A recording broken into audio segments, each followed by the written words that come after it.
हम लाते हैं top news, आपके फेवरेट टॉक शोज और अनलिमिटेड एंटरटेनमेंट सिर्फ यूट्यूब पर। अगर आपने अभी तक हमारा चैनल सब्सक्राइब नहीं किया तो अभी सब्सक्राइब करें और बेल आइकॉन को क्लिक करके हमारी लेटेस्ट वीडियोस के बारे में अपडेट जानें। सब्सक्राइब कीजिए और हम आपको लिए चलेंगे आपकी फेवरेट वीडियो की तरफ। अभी आपको लिए चलेंगे वफाकी वज़ीर दाखिला अहसन इकबाल तकरीब से खिताब कर रहे हैं। Pakistan have enjoyed best of the best and exemplary diplomatic relations. But in a history of 66 years, we never realized that world has moved from political age to economic age. 20th century was political ideologies century, in which there were liberation movements, freedom movements, line movement, there was red bloc and there was white bloc and there was capitalist bloc, and all sorts of political groupings existed in 20th century. But towards the end of 20th century, and he made a big departure. And we need to learn from the wisdom that Chinese leadership have shown and the path Chinese leadership have followed to bring about the biggest miracle of human civilization, where a country of 1 billion people was lifted from the group of the least developed countries into the fastest growing economy and has become the second biggest economy in the world. And also let me remind you, in 1980, Pakistan's per capita income was $300 and China per capita income was $200. Today, China is $8,000 plus with more than 1 billion population, and Pakistan with 207 million population is about $1,600. We are very happy on the success of our Chinese brothers, but we also should have followed their path. And how accurately, no one could have said it better than Habib Jalib, who said, "Cheen apna yaar hai, us pe jaan nisar hai, par wahan hai jo nizam, us taraf na jaiyo, usko dur se salam." We always spoke phrases and we always showered best dictionary to describe how deep, how high and how stronger was Pakistan-China friendship, and that is true. We are certainly higher than Himalayas. We are deeper than the deepest sea, and we are sweeter than the sweetest honey. And now with CPEC, we are even higher than the stars.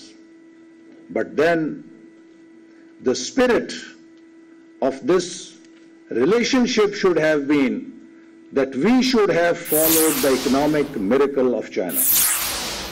No government in Pakistan ever realized that if this economic miracle is happening next door, how can we take advantage? Before 2013, Chinese enterprises and China was investing billions of dollars overseas. We never tried to opportunity for Pakistan. China is exporting to the world and has become the exporting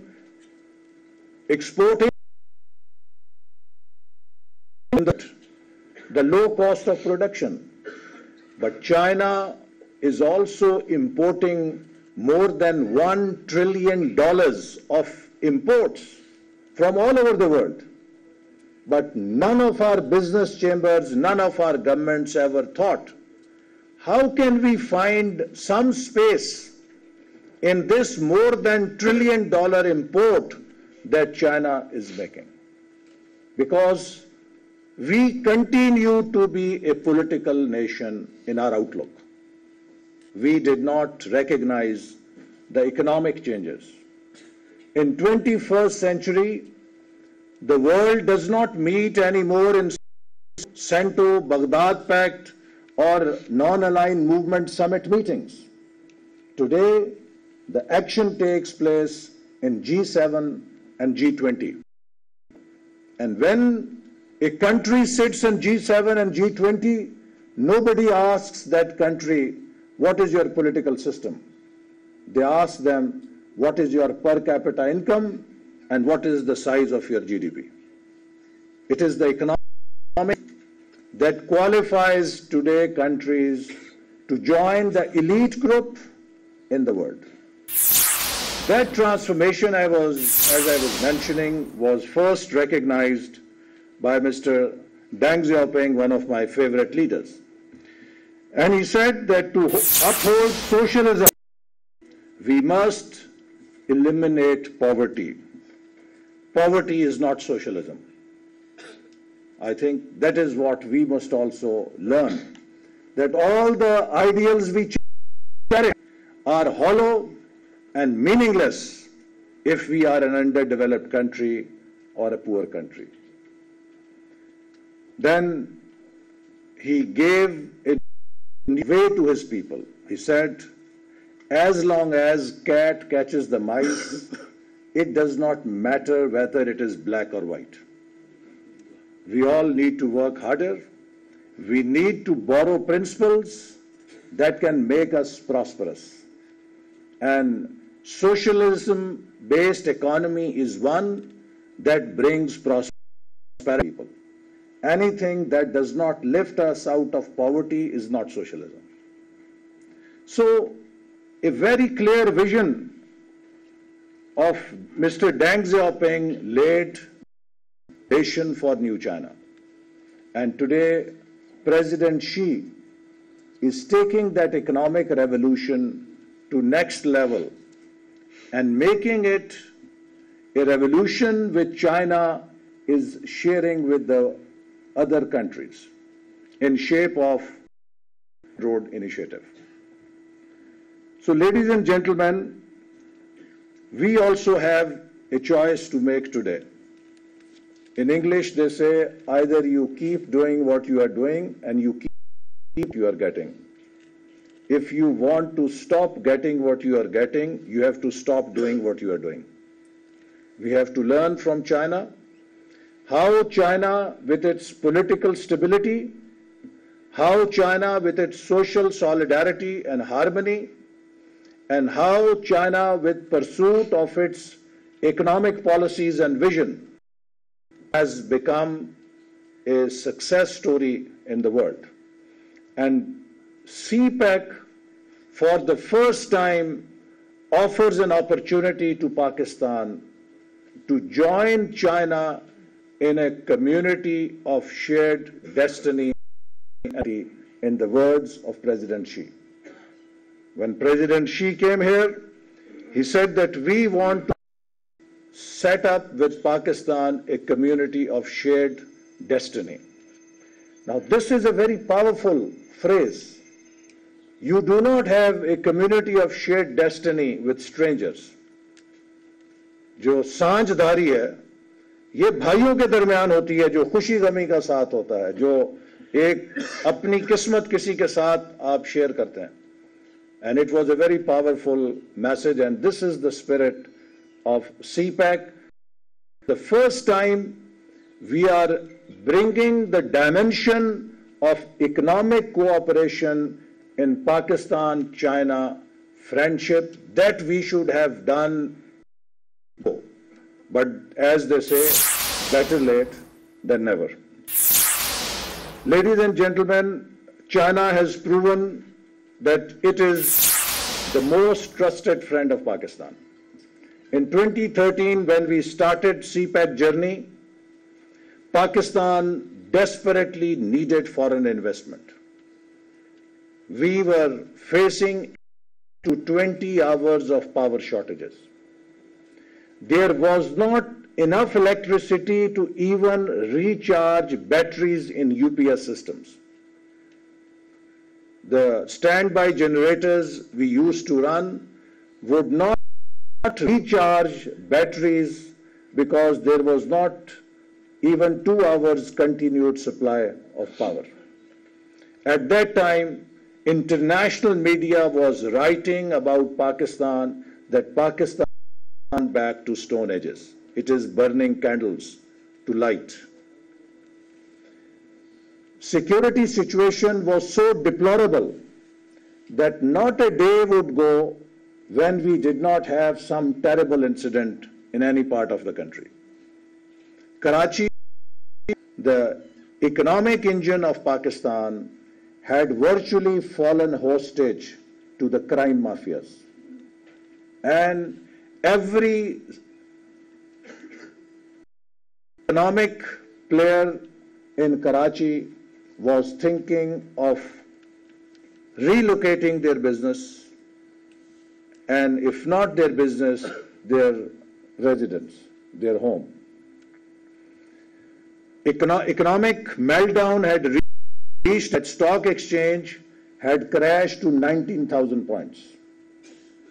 And there was a pressure on country's reserves, which had dropped to about 8. And many pundits globally were visualizing that Pakistan would go bankrupt in 2014. So this is the context we must remember in which CPAC was started. And when we started CPAC, within 1 year, we were able to forge an understanding on $46 billion worth of projects between China and Pakistan to be launched in September 2014 during the visit of President Xi.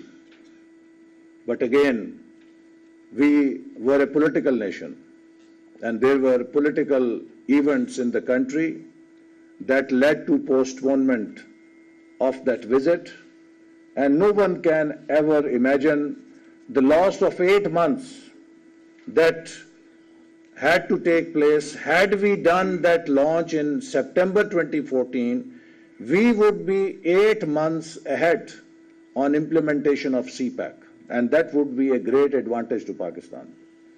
But finally, in April 2015, the historic visit of President Xi took place, and $46 billion worth of MOUs were signed. That brought a new identity, image to Pakistan. Before April 2015, the world was a safe haven for terrorist networks. But after President Xi's visit, the same international media, whether Wall Street Journal, Bloomberg, Economist, Financial Times, Reuters, they were all calling Pakistan safe haven for billions of dollars of Chinese investment. It was a paradigm shift for Pakistan. And what also China did, it showed to the world that who is real friend. A friend is not one who puts a big security premium on a country by reading the headline newspapers or by watching the stories on CNN. A friend and brother is one who knows that there can be temporary patches of, but I have confidence in the climate of Pakistan, Pakistan's economic climate. Climate is more permanent. Weathers sometimes do have, but they also go.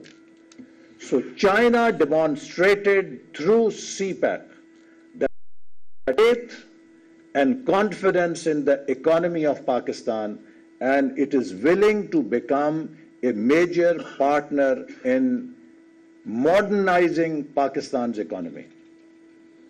And that gesture, Pakistani nation will never forget.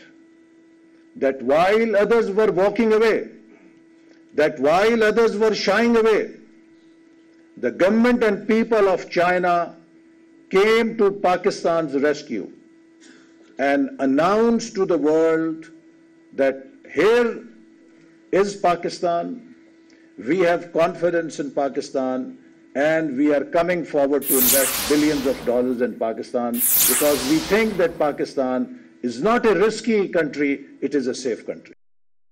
So we will always be indebted for that great gesture that China has made.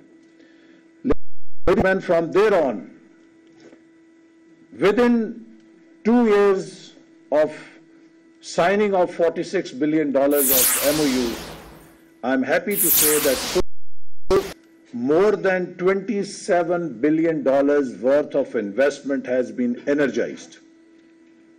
It is either under act implementation on ground or its financing has been secured. This is again one of the great success stories of recent times, that within such a short period of time, we have so much investment mobilized between any two countries. CPEC has identified 4 areas: energy, Gwadar port development, infrastructure, and industrial cooperation.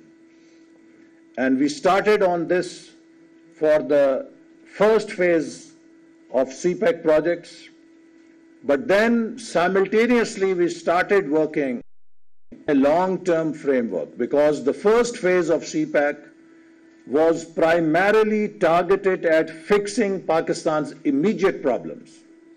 And what were Pakistan's immediate problems? That in last 14 years, no worthwhile investment had taken place in energy or in infrastructure. So both energy and infrastructure had become for economic growth. Without removing these bottlenecks, there was no chance that we could attain 6 to 8% growth rate that we need with very young population. We need to produce at least 2 million jobs every year in order to keep our young people busy. Otherwise, there will be a spring revolution in every spring. So those jobs will only come if we close to 8% growth rate for next 3 decades at least. And that is what will also keep us on track to become one of the top 25 economies by 2025 and aspire to be one of the top 10 economies by 2047 when Pakistan is 100 years of age. There is no reason that being the 4th most country by 2047, if we are able to develop our endowments, if we are able to add value to our production capability, and if we are able to harness the true potential of our human resource, why this country cannot be 10 economies by 2047. In 2014, when we laid out Vision 2025, many Socrates and Bucrates, we are actually plus with prophets of doom and gloom in this country, who never believe that anything good can happen to this country, or this country is capable of hearing or deserves hearing good news. So there has to be some chakkar and makkar in everything that is good for this country. So those Socrates and Bucrates challenged us that how are you telling us that we will be in the top 25 economies by 2025? Islamabad में वफाकी वज़ीर दाखिला अहसन इकबाल तकरीब से खिताब कर रहे थे। उन्होंने कहा कि हम इक़्तिसादी तौर पर टेक ऑफ की पोजीशन पर आ चुके हैं, मुल्क काम पैदा करने की कोशिश की जा रही है, मजबूत मईशत ही मजबूत मुल्क की जमानत है। And there is no mushroom growth for Gwadar, and Gwadar emerges as the most modern, smart port city in the region.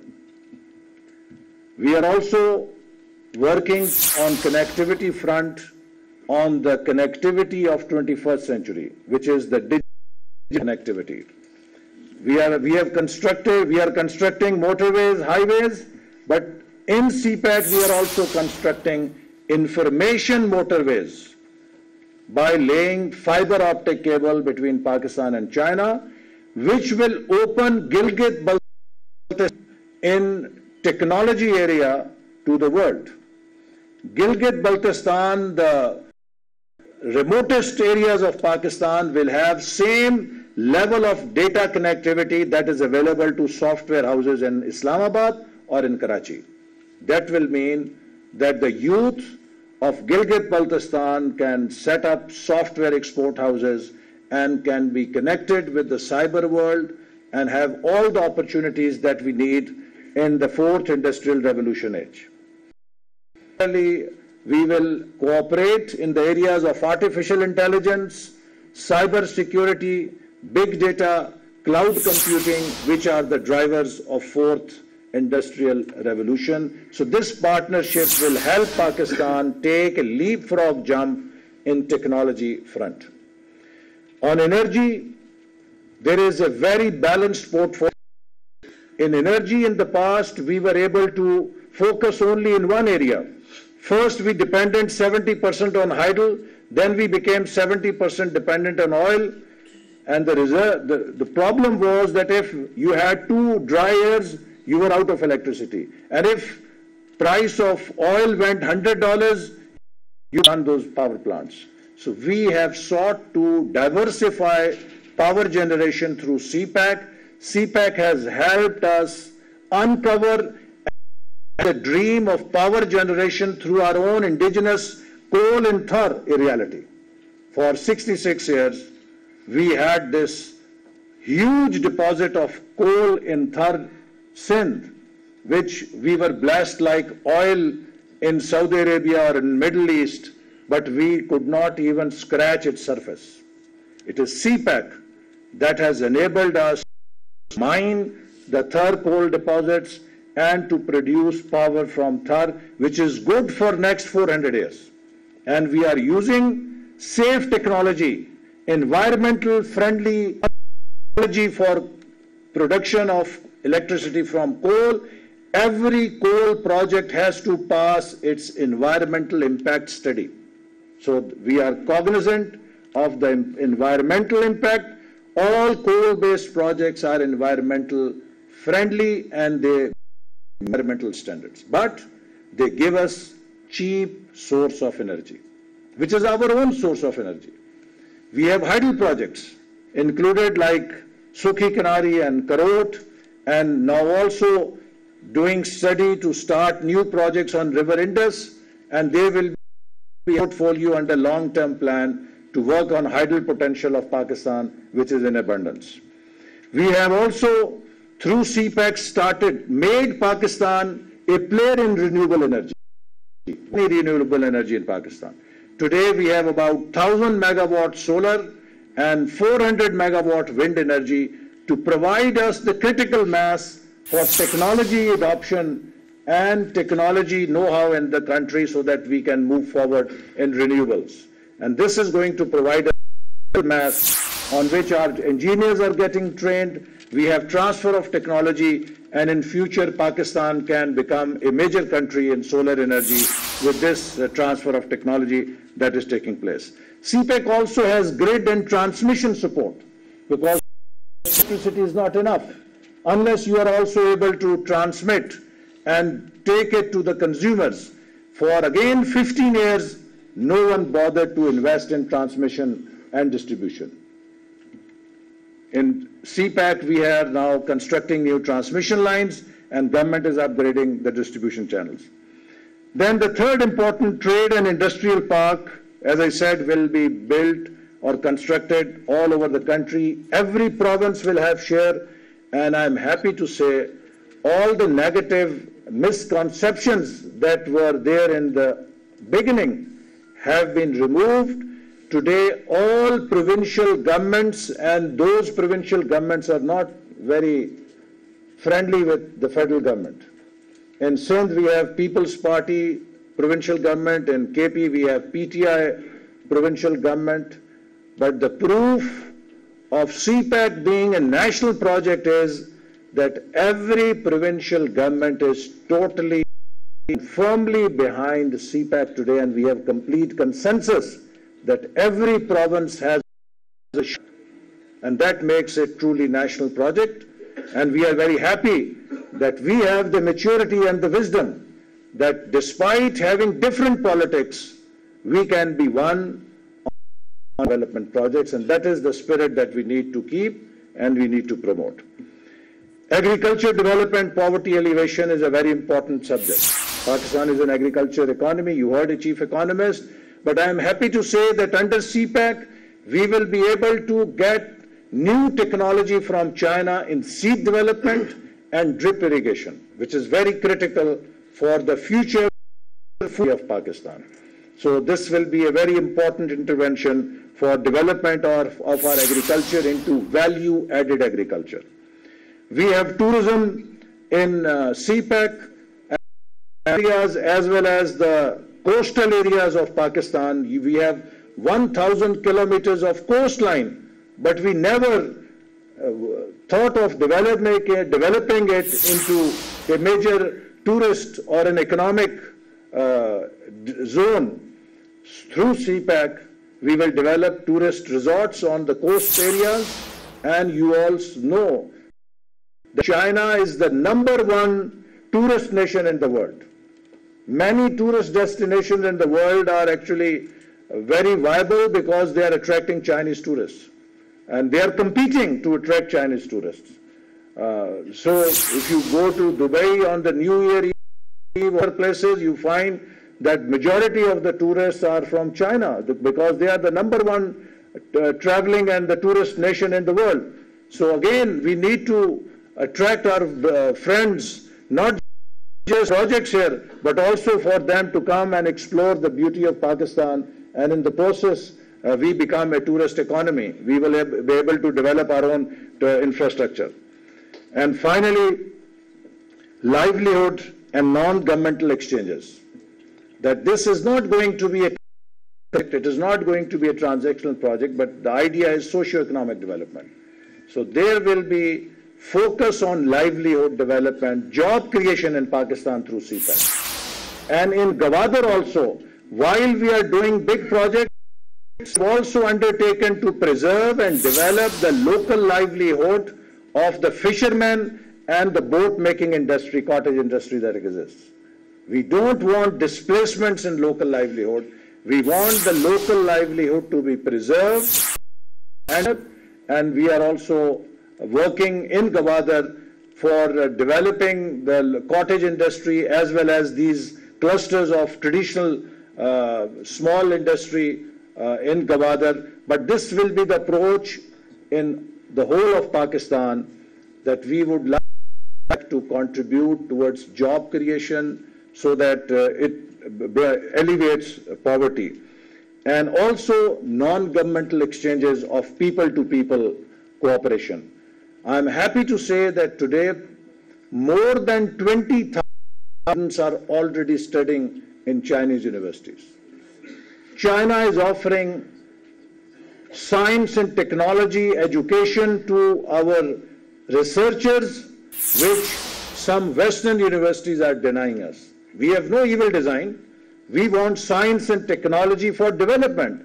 Yet Western universities will deny admissions to our students. But again, in the spirit of partnership and shared destiny, China is offering admissions to our PhD students so that we can also develop scientific and use it for our future development, because future is technology driven. We must master future technologies in order to become a developed country. So, long-term plan is a broad-based dynamic document which has 3 goals by 2020 to address bottlenecks of Pakistani economy by ensuring वफाकी वज़ीर दाखिला अहसन इकबाल इस्लामाबाद में तकरीब से खिताब कर रहे थे। उन्होंने कहा कि तवील मुद्दती स्ट्रेटेजिक मनसूबाबंदी कर रहे हैं। सीपैक पाक चीन दोस्ती का मुंह बोलता सबूत है। सीपैक मंसूबे 2030 में मुकम्मल। ये भी कहा कि बैनुल अक़वामी मीडिया ने एतराफ़ किया है कि पाकिस्तान में उम्मीद के चिराग रोशन हैं। मुल्क में आदम इस्तेहकाम पैदा करने की कोशिश की जा रही है। और उन्होंने ये भी कहा कि हम इक़्तिसादी तौर पर टेक ऑफ की पोजीशन पर आ चुके हैं।